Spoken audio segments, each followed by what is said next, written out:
Alrighty, what's up, everybody, and welcome to the first official Hired Gun Trio podcast. I am here with Scott Cahill, our lead singer and rhythm guitarist, and I am drumming in the back as always. So hopefully after this podcast, you've learned a little bit more about us and kind of maybe how the band got started and just general music discussion. So good morning. That's why we're here today. Thanks, Scott. Good morning. Yes. Thank you for coming. Thank you. You've actually been requested on the show multiple times now. so we appreciate you making it out. I know thank you. Have a busy Yes, schedule. thank you for having me in lovely downtown Burbank. Well, Burbank is one of our favorite spots to play. Absolutely. So that is for sure. Absolutely. So I guess first question here, if you haven't heard of Hired Gun Trio and you wanted to learn a little bit more about our music, what's your elevator pitch for people with Hired Gun Trio? They say, "Oh, what type of music do you play?" and things like that. Yeah. Interesting question. I think the one bartender at the Vintage Lounge kind of said it best when she said we sounded like swanky rockabilly. I like it. I did. Like that instantly resonated with me, and I thought that was pretty funny because. Really, when you think about it, really the first thing that comes to mind is rockabilly, but it's definitely not traditional rockabilly. It's almost like a loungy, flashy rockabilly, I guess. Or, I'd say so, yeah. It's very hard to even though our roots were certainly rockabilly and 50s rock, the way it's branched out into other genres and stuff, yet still kind of somewhat having a unifying sound is pretty hard. So I guess swanky rockabilly, I will stick with that as my final answer. And I like swanky rockabilly too because, hey, maybe that even might be our new tagline rather than Orange County's favorite four-piece trio. Yeah, that's right. We'll have to put it up to a social media vote. Yeah, so who knows? So I feel like something interesting to kind of get started with this podcast too is like, what is one of the weirdest things that we have seen at a show so far, or something that just totally caught you off guard? And if I were to answer my own question first, sure. I think it was one of the times at the Vintage Cocktail Lounge where we watched that dude get punched in the face right in front of us. That was definitely up there. And the beauty of that whole event is that we have it on video, so maybe we could edit. I know you don't want to do any more work than you have to, but editing all our editing here, editing the video of us when we were playing, and we basically kind of did an impromptu jam, somewhat based around ZZ Top's LaGrange. Mm-hmm. But I was improvising lyrics, basically doing play-by-play of the bar fight. Yeah, no, that's very true. And was it the same night too where that lady was like dancing in between us or whatever? Maybe she was like dancing behind you guys and in front of me. So she was walking over all the guitar cables and Todd set up, and I'm like, oh man. And she was so drunk. I'm like, this could end so badly. Yes. Yeah. I don't know. There was so many of those vintage lounge shows kind of run into one another there in our early days where we played there pretty regularly. And they're still such a great venue and great owners. And but those early days of the Vintage Lounge, there was definitely no shortage of colorful characters. And wow, and how much fun was playing with Durwood? Vintage. Yeah, that was amazing. And if you wanted to delve into that right now, tell them about Durwood first. Yeah, so Durwood, Bob Durwood Andrews is the legendary guitarist for the band Generation X in the days of early punk. You basically had the Clash, the Sex Pistols, the Damned. Other groups like that, but Generation X was right in that genre. And I think the cool thing about Durwood was that before I even ever envisioned being in a band or being in like literally when I was 14, I went down to the record store and bought Generation X's album.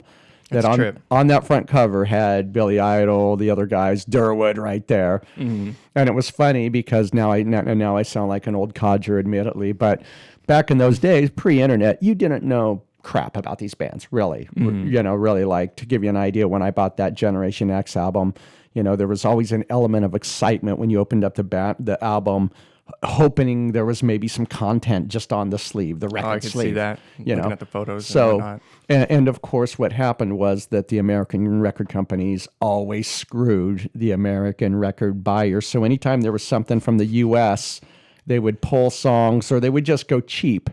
And Yeah. so I remember, I think it might, and I could be wrong here, but I think it was the Chrysalis record label that Generation X was on. Once again, don't quote me on that, but I just remember having the disappointment when you're excited to listen to some cool music, but then you'd open up the record and you'd pull the sleeve out, and if you just got the clear plastic sleeve, you kind of felt cheated. Whereas when you'd open it up and there'd be paper with words and content and stuff like that, it was like a home run. And around that same time too, the Clash London Calling was, obviously a wildly popular album, still is, still a great album. But there, once again, you opened it up. There was pictures, lyrics, all sorts of cool stuff that you could, look at while you were listening to the album. But that was what made that great. Was once again, it was the first time when we found out that we were going to actually be his backup band. I know. Where it was just so cool. Like literally once it dawned on me that I was going to be backing him up, literally I had that total memory of me as a 14-year-old kid going and buying that record at the warehouse or Licorice Pizza or wherever the hell I bought it from. But it was just like, it was one of those things where like, wow, yeah, it was. It really was. And so the other thing I always remember about that Generation X album too was one of my favorite songs on that album was "Give Me Some Truth" was the name of the song. And because once again, the lack of any type of information regarding the English bands, I didn't actually realize until later that it was actually written by John Lennon. So like I thought it was a Generation X song. I'm like, so good. And then it wasn't a couple of years later until I heard the actual original version by John Lennon that it dawned on me. And that was just because once again in those days there was no other source of information from getting information about those other bands. No, that's so true. And I feel like, but I remember buying CDs and then, opening it up and reading through that entire little flip book area, so I could, and then, and shoot, that was like when we had dial-up and stuff like that. So even if you did want to access information on the internet, it still wasn't that easy. Yeah. So I could totally see how that's like, you can learn more about your band just simply from the little paperwork that they give you and things like that. Magazines and everything. So matter of fact, here in Orange County, really, if you wanted more information about anything with bands, you'd basically drive to Tower Records in Long Beach or the classic one there in LA, just because their magazine stand was totally dedicated to rock and music. And you just, once again, that like back then, that was the only way you could get any type of relevant music or information about your favorite bands, updates and things like that. No, I could totally see that. I'm trying to think. Do you remember that music shop that was like right there in Bolsa Chica and Edinger next to Marina High School? Me and Scott actually went to the same high school, and Todd also in our band. Correct. So I know we'll get Todd in here on the podcast eventually, and so actually that might be able to segue into how we all met conversation. But before we get to that. Was that music shop around that was right there next to our high school? If it was, I certainly never went there. Yeah, it was kind of a trip. That's the first place I ever recorded though, and that was like before I realized that you needed a bass player. Okay. So it was like I played drums, and then my buddy Chad played guitar, and we put this little CD together. Our band name was, I think, Stereotype. Okay, awesome. And then we played it back, and I was like, "There's just something missing." And then the guy who made us, because he was just taking our money or whatever, he goes, "Well, yeah, you need a bass player." And I was like, "Oh yeah." Yeah. Anyway, but I guess jumping into the story about how we all met, I think it's kind of a trip because it's a little bit of a small world, I guess, right? So maybe you can start with posting on Craigslist, or maybe even how you guys got together before me. I'm not sure. So really, if you want to go all the way back, literally, I knew Todd from the time I was 12 or 13 years old because he was my brother Chris's buddy. So I had known of, Todd, and, I was the little brother of the group. So, and me and Todd basically grew up in the same neighborhood. Nick's house, he grew up in a house literally a stone's throw away from me and Todd's, which once again is crazy as hell. Trip. Yeah, it's really how close that was. But literally, I'd known Todd since I was like 12, 13, 14.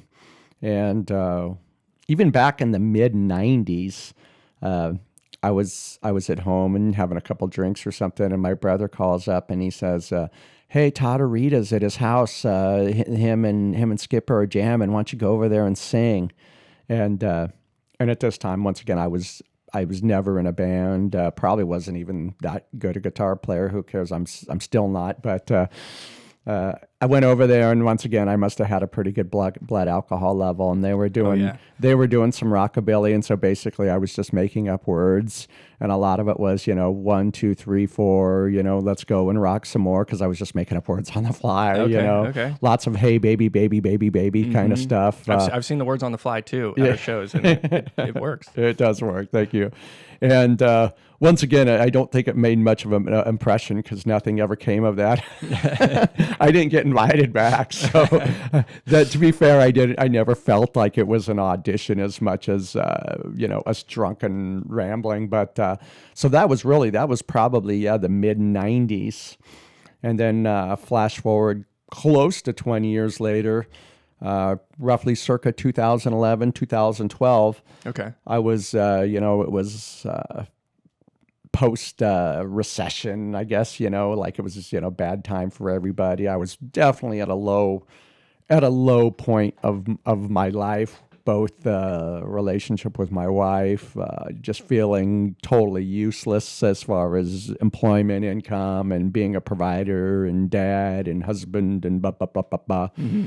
And so literally I was like, I feel like life sucks, literally like I was so low that there was just nothing that was kind of giving me any type of motivation or any type of positive aspiration. And it kind of realized that on me that like when life had like given me a gut punch, like my only respite was I'd grab my guitar and sit in front of the computer and go to ultimateguitar.com and literally just play random songs. Yeah. Oh yeah.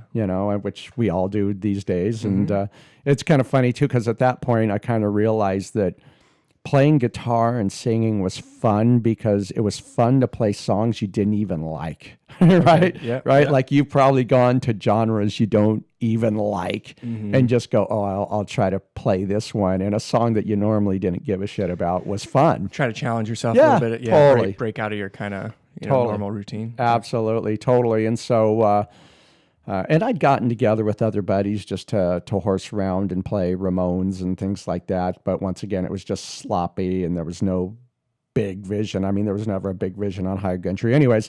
Sloppy Ramones can be appropriate though. Correct. Right. And so, anyhow, so yeah, I was just like, well, geez, music kind of seems to be the only thing that's giving me any type of positive momentum, like giving me any point in life that's giving me anything anything really rewarding. Anything that's considered positive and at least moving forward in a positive manner. So, I put an ad on Craigslist, and I don't even remember what I put, to be honest with you, these days, but Dave responded, bass player Dave Gettings, master of the Doghouse bass. Absolutely. If you haven't been to one of our shows, you definitely got to come even just to watch Dave play the bass. Yeah, awesome. As a matter of fact, we don't have it here, but on Nick's shirt, go ahead, that zebra bass right there, that was our crude replication of Dave's Doghouse bass. So anyhow, Dave answered. It's almost a band member. It is. It really. It's the fifth member of the trio, and it is literally just as big as some band members. That's correct. Yeah. So anyhow, I went over to Dave's, met Dave. We started playing like Buddy Holly songs and old Elvis Presley songs, Mystery Train, Carl Perkins, Johnny Cash, basically all those 3-chord songs, and then I had a buddy, because I can't play lead guitar at all. Like I was, when I started learning guitar, like my goal was never to be Eric Clapton or never to, be Eddie Van Halen or, when like literally I just knew that was, that was a rung far too high for my ham-fisted, stubby fingers. Oh, I hear you, man. So it was all about, well, what could I do? Well, I could probably learn rhythm and probably sing halfway passable. And so, but with that being said, real quick, yeah. to me, playing the rhythm guitar, which you're essentially a timekeeper a lot, you know, and being able to sing a melody on top of that, to me is extremely hard. So when you say things like that, I look at it as something I'm like, wow, like I can't do that. Like the second I start to sing, my hands go. It completely escapes me. So. Yeah. But well, to be fair, I get the same thing on drums, not even just playing drums, not even trying to sing or do anything, just drums. Like I'm pretty good if I'm playing the steering wheel on the car, doing my desk with pencils, but really when it comes to multitasking and hitting, you know, like bass snare, I could probably be halfway passable with maybe an odd crash cymbal, but the doing the hi-hat and it takes a second for sure, as with anything. So anyhow, basically, I invited one of my old high school buddies who was pretty well known through, you know, like the punk scene and the death metal scene, and had been at a bunch of bands. And I had known him from high school, where back in the day, me and him were once again crudely recording old punk songs. And a really still good friend of mine, but I invited him in just because I knew that he could play a good lead guitar, and he was magnificent. His name was John Flood, and once again still a good friend of mine. And he fascinated me, and he still does, because back then he could replicate any solo. Like we did Rock Around the Clock.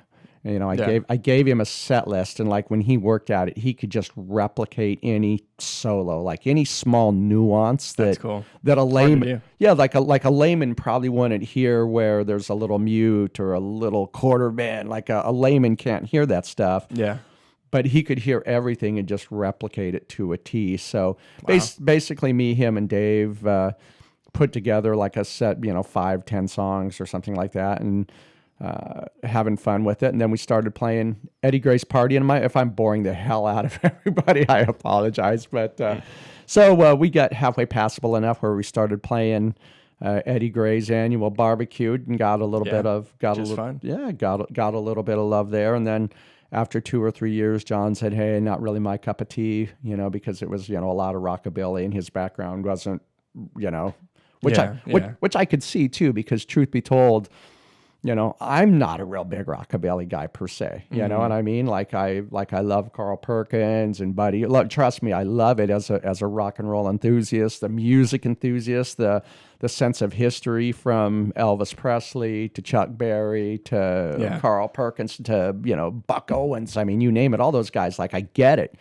But it wasn't like I was, I couldn't wait to go home and crank Johnny Cash. It wasn't my thing per se. Mm-hmm. But to Dave's credit, he helped me learn how to adopt that rhythm style, how to vocal style.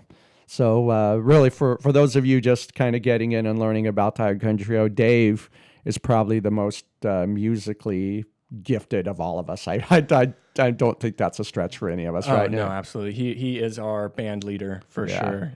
Dave, well, to just not to go off on too far of a tangent right now, but Dave, if Dave hears something, he'll just be like, hey Nick, can you play like maybe something like this on the drums? And then I'll stand up and he'll just play the drum part. And I'm like, oh, okay, I'll try to play that, and then he goes back to playing his bass, and then he'll do the same thing sometime with Todd or Scott, or he'll write his own songs, on the acoustic, and then comes to us saying like, oh man, let's so he's totally our band leader. Yeah. Well, and the great thing that makes working with Dave so easy is that like he's always right. So if Dave says it should go like this, like nobody even we don't even dispute it. We're like, well, if Dave says it goes like this, it should probably go like this, and we just roll, we just tackle it and move on. And like, so a lot of the stuff that we do in live shows and whatnot's definitely a testament to Dave honing and polishing, our raw work. But that said, after John decided, that it wasn't his cup of tea, Eddie's Party was a couple weeks away, and I was like, oh, geez, I need a guitarist. Who the hell could I call? And then I just remembered Todd, from the time that we had got together. And so I got Todd's number, called him up, told him a little bit what's going on. Todd has a very amusing retelling of the story that I will say for him. Okay. But basically it ended up where me and Todd went and met at a park in Costa Mesa because literally I hadn't played with him for 20 years, you know what I mean? So I had no idea. I didn't even remember how good he was, to be honest. And so we brought our guitars. We met at this park in Costa Mesa. And once again, we spent probably 30 or 45 minutes playing, you know, Ray Charles. I think we did like a 10-minute version of I've Got a Woman by Ray Charles. Okay, and yeah. Todd was doing his West Coast jump jive, or, you know, jump jam. Thank you. Jump jazz. Jump jazz, yeah. Yeah, I always butcher that. Depending on the show, it's whatever it is that day. Yeah, indeed. But and then I remembered, like, wow, Todd's so good improvising leads and playing with feeling.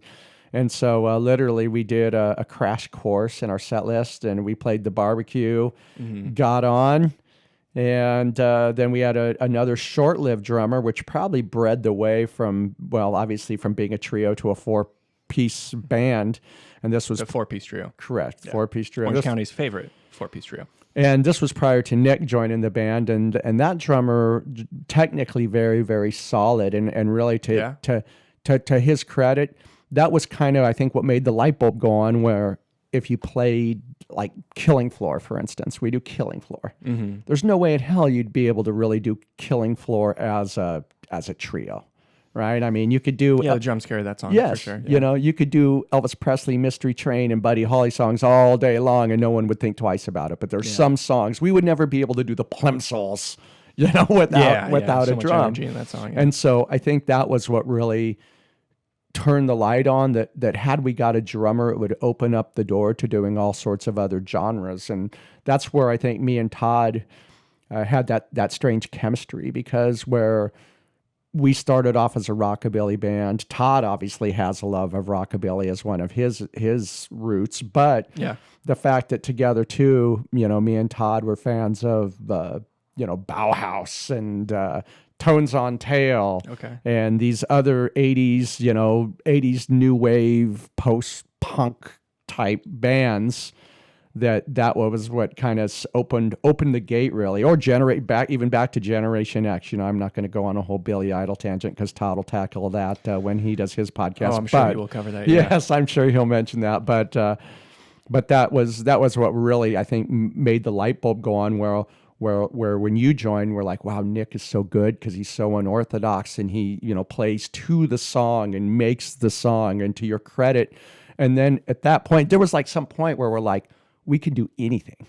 Like there's no song that we can't do and make our own and put our own little twist on it. Oh yeah, absolutely. And which is once again half the fun, because when we decide we're going to cover a song, we don't feel like we have to replicate it. You know, if we do, you know, yeah, exactly. Like I think in no disrespect to cover bands out there, but you know, if there's bands out there that are playing Summer of '69 or, you know, Sweet Home Alabama, like those bands must have a lot of pressure where like, oh, you have to play the solo just like it is on the record. And like with us, we don't give a shit. Like we don't need to play that solo just like it's on the record. We don't need to do anything like it's on the record. And once again, we could do whatever the heck we want. So for me, I love the idea that we could take influences and music that we like and just kind of make this melange, you know? Yeah, no, very true. No.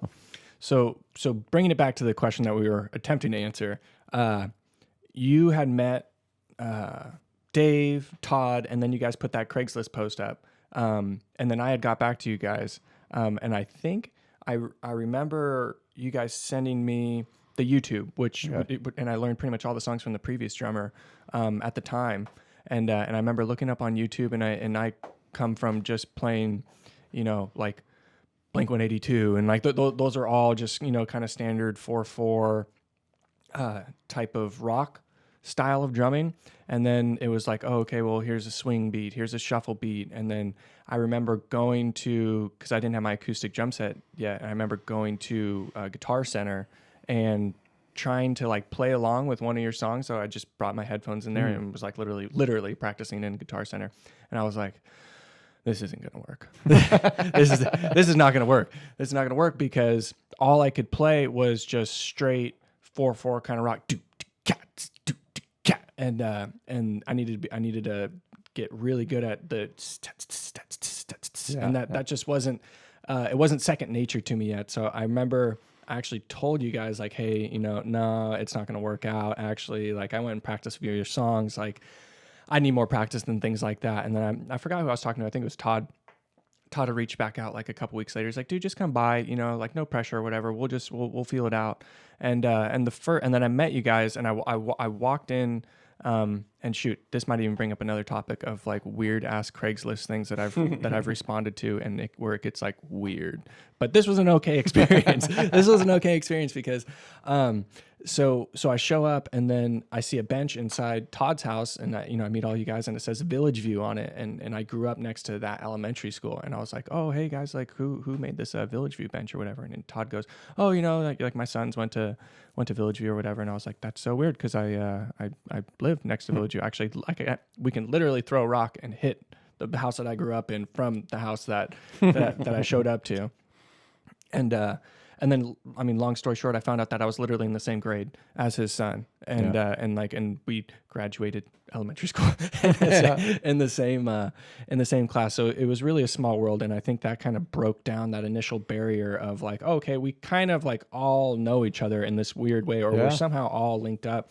And then obviously finding out that you guys went to Marina also, and so it was just like it was a really small world. And what was the first song that we started playing? Sweet 16. Sweet 16. Yeah, you can see the YouTube video. Yeah, which is actually one of the YouTube videos that has the most. And that was that might have even been like the very first time, or first or second. Like it was really early in the game where, like Todd introduced that song to us. Yeah. And once again, I never really heard it per se. But I had listened to it on Spotify enough to where Todd really wanted to record it. And I think that was the first time like we had really as a foursome like worked on a brand new song. Mm-hmm. And once again, much to your testament, like and really the whole band, like we just sorted it out and were able to make it work. Of course, I think it ended up being like a 10-minute.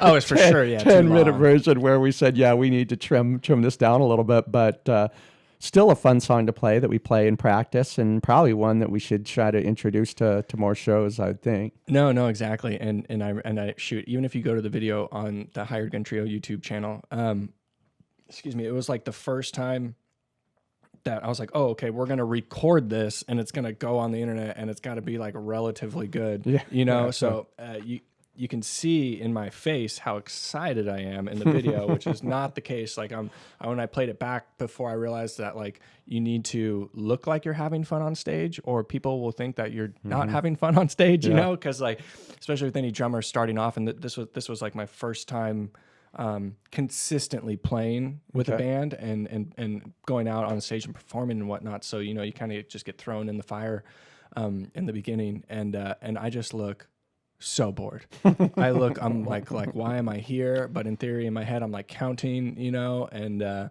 then that was just a good experience to kind of start figuring out how it all works and recording and things like that. Yeah. So I guess we covered it. Then that was how we kind of all started getting together. And now 2.5 years later, I know actually January, even more than January will be 3 years of me in the band. Okay. So, which is kind of crazy, man. That's time so flew quick. By. Oh yeah, totally. Time absolutely flew by, and I think we're all having a blast. I think we definitely. I know I get burnt out at times. I know other people do too, and sometimes we go hard because Todd's hand. Todd had like trigger finger surgery, but we'll let him talk about that when he's on here. And but yeah, no, it's been really good so far, and it's been a lot of fun, and it's been a huge learning experience. There was one thing I was trying to segue earlier. Was that weird Craigslist stories? Was that the weirdest thing we ever saw? Yeah, I'm trying to think. Well, you brought up the fight at the Vintage Lounge, and just recently at Mother's Tavern, there was a patron that I won't delve too much into it, but people don't realize too. Which we're playing later on today. Yes, that's right. Huh. Even though this podcast will not get produced. Yeah. Long from then, but one thing that people don't realize, I think, is that, when you're playing live music, that, like, for me, I always try to kind of want to make eye contact with the people who are there. Sometimes you see videos of some people, I don't know, they think they're too cool for school, or maybe they just don't realize it yet. Yeah, or maybe it's just not their thing. Maybe I don't know, but I always kind of try to want to make eye contact with people that, we're playing in front, and give a little nod or whatnot. But Scott's a great front man. Seriously. Scott can talk. Yes, thank you. That's why we got Scott on our first podcast here. Yes, no shortage. Actually, no, it's because he lives right down the street. There you go. It's a win-win. Yeah.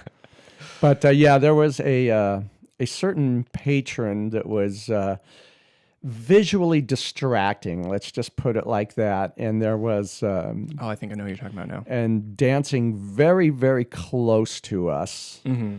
And I think I should stop here, actually, for PR reasons. But let's just say there's certain things that can distract you as a musician for whatever reason. And absolutely. And this was one of them. And I actually saw the humor in it at the time, mainly watching Todd.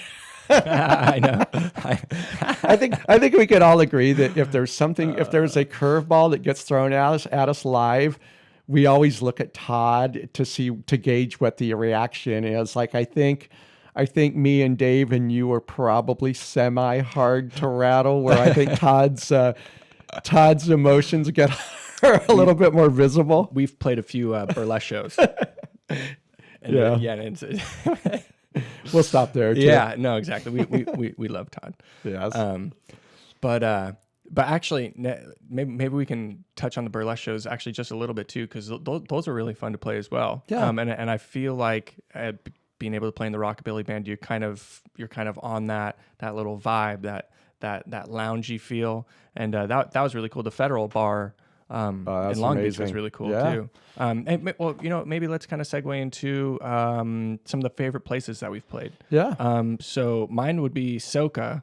But actually, so Soca is really cool. Soca University there in Aliso Viejo, if I'm not mistaken. Really, really cool. So they have a beautiful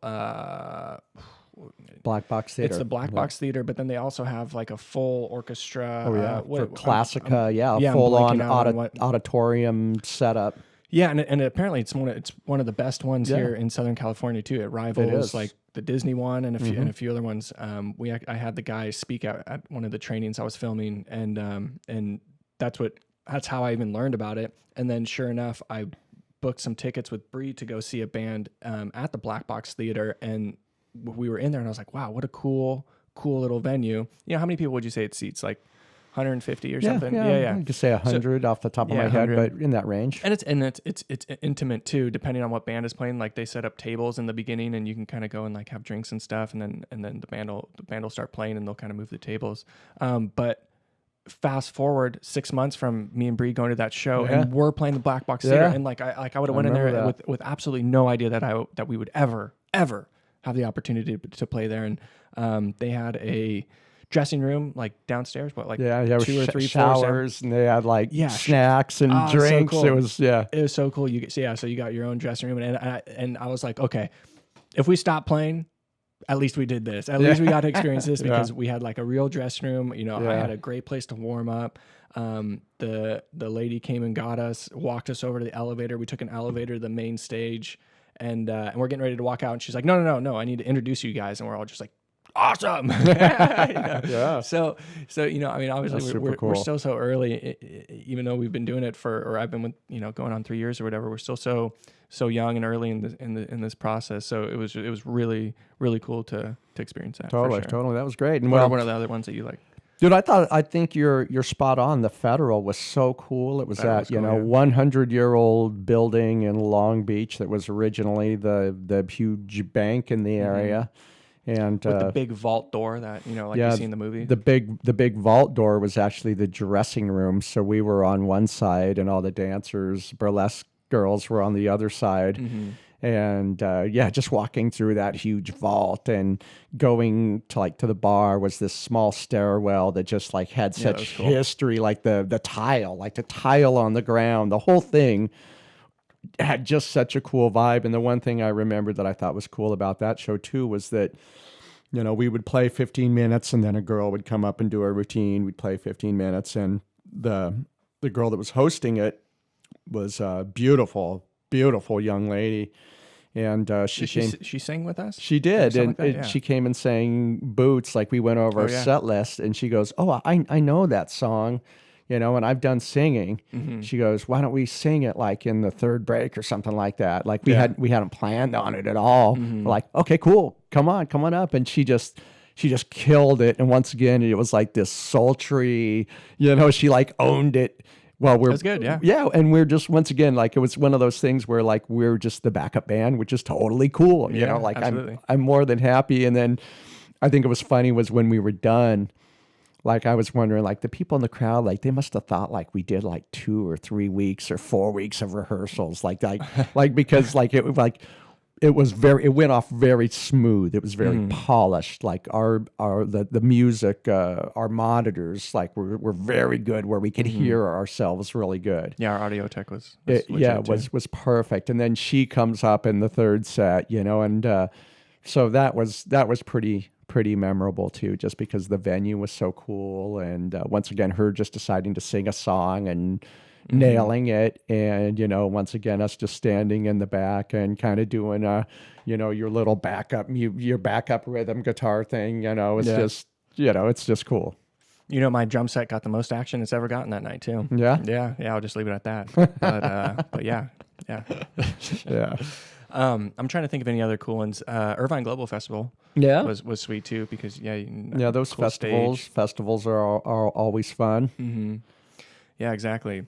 So we're playing Mothers later on today. That's Sunset Beach. So for anybody listening, if you're here in the Southern California area, we're usually playing in Orange County.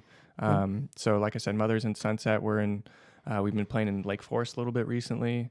Majority of the time, I feel like we're playing in Huntington. Yeah, correct. But we are all around. Yeah, and we're trying to get more like Long Beach shows too, just because, you know, being Orange County natives, it's, you know, it's realistically, could you imagine trying the logistics of trying to do a show in like Silver Lake on Saturday night? Yeah, could you imagine us having We've to done load a few, like, our LA gear things and you know, that's so logistically it's hard to get up to do LA shows, but I mean, it certainly would be amazing, you know, to do any of those type of legendary venues. But we'll start with Long Beach and then work up northwards to LA. And shoot, I mean, even in Long Beach, one of the first times, Dave's car and his wife at the time, both their cars got towed. So classic Long Beach. What was the name of that venue? So that venue in Long Beach was actually one of the guys who was on Bar Rescue. If you guys remember the show Bar Rescue. Okay. And Eric Taffer, or I forgot, John Taffer or whatever, was like, he's only walked out on a few people in that show, and that was one of the guys he walked out on because the guy was just being a dick and not cooperating, and he obviously didn't really want to change the bar. Wasn't that the Black Light District? The Black Lounge? Something like that. And I remember I'd seen that episode, so when we showed up that day, sure enough, that guy was there. Who John walked out on, and then I saw him get in an argument with one of the servers or one of the other bartenders, and I was like, dude, he just never ever changed it. Like, you know, like what he managed to keep the place open or whatever, and then that was kind of an interesting show. I don't think we were in a hurry to go back there or whatever. No. Dave got burned on having to pay hundreds of dollars to get the cars out. Well, yeah, I remember the couple things I remember from that show was, first off, parking just sucked. Mm-hmm. Like, I mean, when parking sucks, it's a drag if you're going to the movie theaters or going to Starbucks, whatever. Yeah. But when parking sucks and you have to haul your gear, that's a 1-2 punch. And the one thing I remember about that place too was, once again, we were all kind of excited too, because it was kind of a bigger, higher profile, you know, show. Yeah. And then I remember walking and seeing the venue itself, and there was this ornate neon sign. And once again, I think it said cocktails, or, you know, it was cocktails or nightclub. Okay, it was this old Art Deco 50s style neon sign. Yeah. And it wasn't working.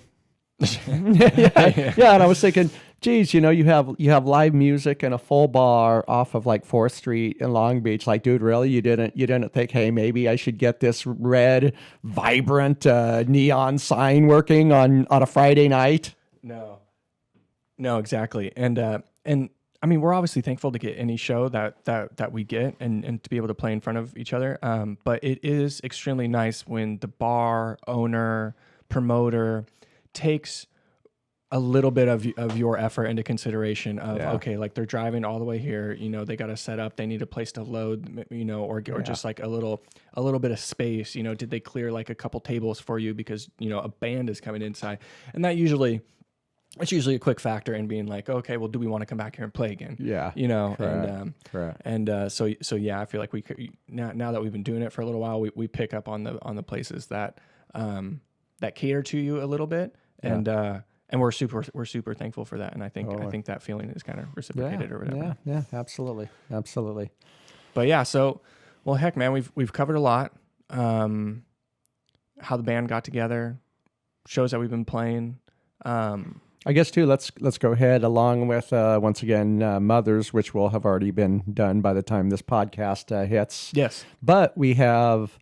The Rush Bar in Lake Forest, that's coming up. So the show, and I don't know the exact dates, pardon me, but Nick will do some really cool graphics to do upcoming shows. Insert lower third. There we go. So, but he'll just fix it in post. Yes, there you go. So we have Ohana Kitchen. Yeah, we have the Rush. Sunset Beach also. Sunset Beach. And then Rush is Lake Forest. Yes, and then we have for sure our Christmas show at Fitzgerald's with the Full Tilt Trio and the Hot Rod Trio. So it's that'll be cool. A trio of trios plus one. Yeah, exactly. And that's going to be our annual Christmas show. We'll probably play our new Christmas song, huh? Yeah, no, I can imagine. And we also actually have a official recording of that as well. So thanks, Emo, for putting that together. Yes, we'll probably be able to superimpose that towards the end of this video or piggyback. Is he still going off of Granted Records? Is that what he's? I don't. Did he come up with the new name? I don't know yet. Anyway, I guess we'll find out. I guess we'll find out tomorrow when we go and record our first.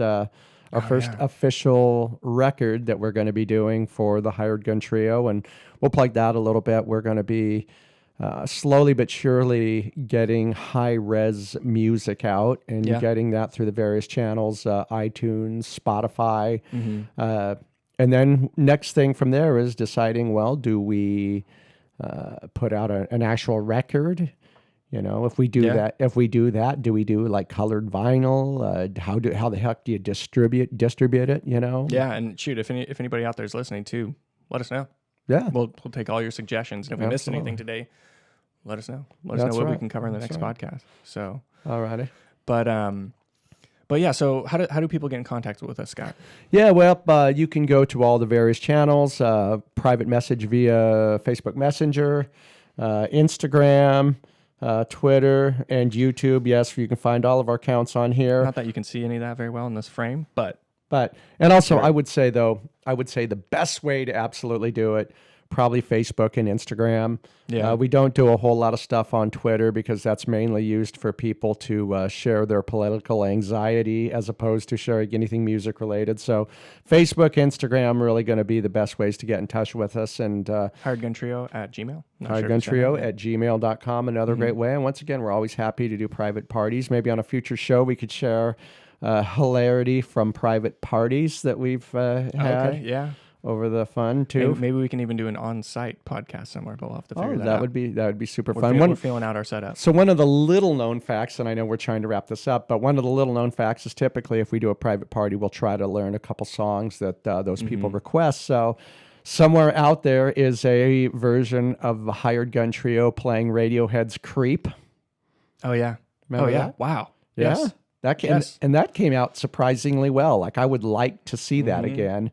Because I thought we actually pulled that off fairly well. We had a guest vocalist. Yeah. That was a great party. Well, I think that's a good example too. If any of you guys want us to play a private party or anything like that, we are like super adaptable. And if somebody there sings and you want them to get up on stage with us too, we always cater to that. So. Even if they play an instrument and want to come up and they've maybe never played with a band and there's a certain song that they want to do. Yeah, love doing stuff like that. Yeah, yeah. We're always. we can always deal with the ambiguous situations that get presented. Yeah, absolutely. Sure. It's half the fun. As a matter of fact, not that I have a lot of experience, being in a lot of bands, but I would have to say that we're probably one of the most adaptable bands. Like, really, there's no conformity. Like, very true. If somebody wants to play a song and gives us a little bit of time, or wants to come and they're a semi-proficient musician and wants to join us at a club venue and do something like we played with some great. As a matter of fact, we'll go ahead and talk about this. Talk about this right now. Merv Juke Joint Anderson. Oh yeah, absolutely. So great, killer. So great. Killer. He's such a great harmonica player. Had so much depth and dynamics to our music. And just a great guy and fun. As a matter of fact, the 16th, we're going to be playing me, Dave, and Juke Joint. November 16th? November 16th at the Vintage Lounge. We're going to be doing some work with Not the Boy Scouts. And so we put together about a 30 or 45-minute set of me, Juke Joint, and Dave doing like blues standards and whatnot. So we're excited about that. Chris Harvey on the pedal steel when he joined us was really cool. A ton of fun, and we need to get back in touch with him because that was just a load of fun with Chris Harvey. And boy, once you heard that pedal steel, I mean, damn it, you're instantly in a honky tonk. Once you hear that, right. It's just like it just, there's something about the initial hit of that pedal steel that just. What's so unique? Has such a unique sound. Oh yeah, it really does. I could only imagine, if we had one or two practices and could do, a couple of country standards, we could probably do some really, really cool stuff. Our saxophone.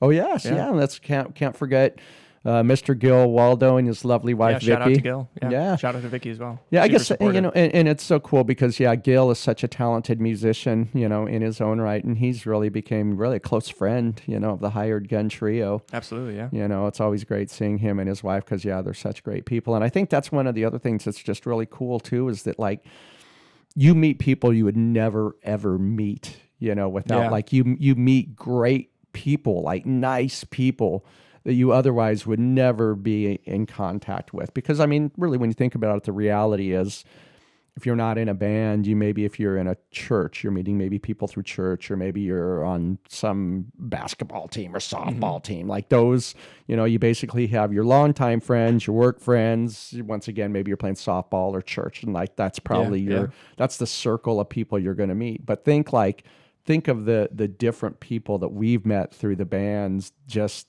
all walks of life, right? No, absolutely. And you end up in situations where you never thought you'd end up in that situation. Yeah. And a million, I mean, I'll leave the Craigslist stories for a different podcast, but and once again, we talk about Durwood. We talk about Durwood. We could talk about Tom Dumont. Oh yeah. And that's why I'm super excited to get Dave on the podcast too, because it's I know we're going to cover a lot of Hired Gun Trio stuff with us and with Todd, and Dave has played in so many different bands. And his stories are amazing. Yeah, absolutely. So I'm excited to have him on there because it'll be really cool to get his perspective. Yeah, absolutely. So no shortage of material for us. Yeah, no, exactly. Well, you guys, if you made it to this far in our podcast, we love you. And a shout out to you. So like we said, you can see all the different places that you can get in contact with us, and we're always excited to show up and play. So thanks for listening, and look out for the next podcast. All right. Bye.